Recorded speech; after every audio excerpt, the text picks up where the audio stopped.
wanted to get, I'm the embodiment of infinite possibilities. There is nothing that ought to make one feel like they have to live life within limitations. Very true. Very true. The truth. Now, I just had a discussion last night. It was actually based around free will, but to him, he said free will is the freedom that we have to do whatever we want here in the world by way of getting the money. He wants to go to Paris. He has to get the money to get a ticket to go to Paris. And I guess he has the means and method to get the money to buy a ticket to Paris, but he hasn't done so thus far. But he said that's what free will was. When I brought up free will, I brought it up under the I believe readily accepted stance, position, direction, meaning of us as a being and our ability to choose right and wrong.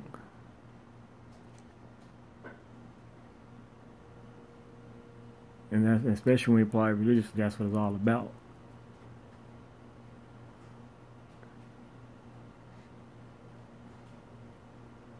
Outside of scientific free will is the ability to choose,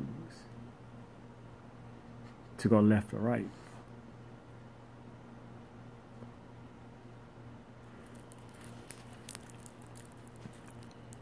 But in the context of what he just said,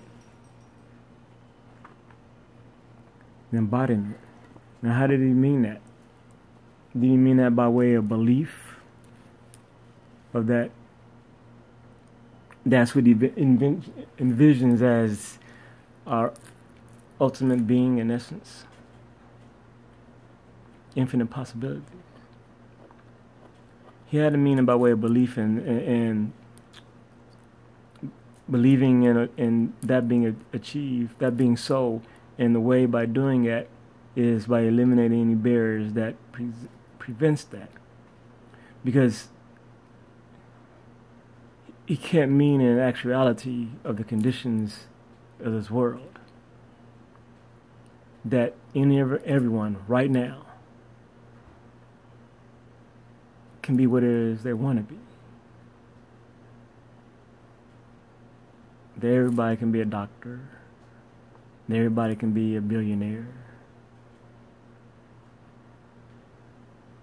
That everybody can be a pilot if they wanted to.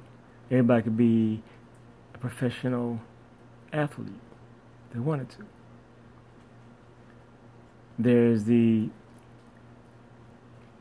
natural limitations by way of things where skill, a body makeup determines their ability to do such, and their limitation sets their limitations.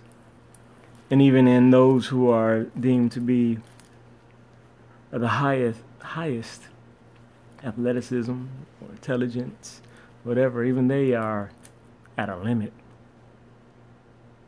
Because there's always the possibility of better, of best, of unflawed. Once again, the possibility in theory, principle, based off the ability to believe, their ability to be. That there exists a state of being, once again, in mind and theory, and based off the truth of that which is, which one can get to the closest of being perfect by way of arrangement, by way of the differentiation of that which currently is and that which could be. That which we find shortcomings and flaws, well, if there's a shortcoming and flaw, then we can see that which makes it whole and perfect. We can envision for the most part.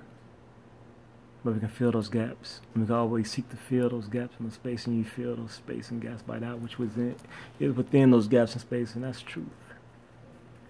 Let's go through truth to get it, to be there, to become one, and realize.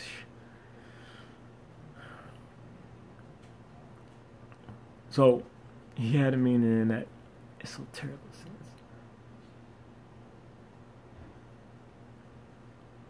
Because he's not telling anybody in the parish that they all can be rich, because they all ain't rich. If they all ain't rich and he tell them and they supposed to be following and believing them, then what's the problem? Well, I haven't achieved it. So we're faced with the truth that either their belief is shortcoming, thus limited there, or it's just not the truth and it's limited there. Or it's not the full truth and the truth of the limitations. You have not guided them to show them about the limitations that in truth exist.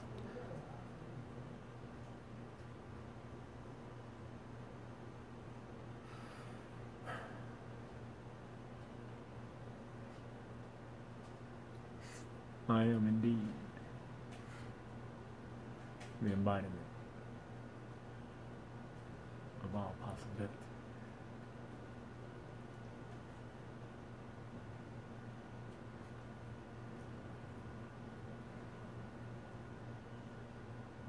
In truth.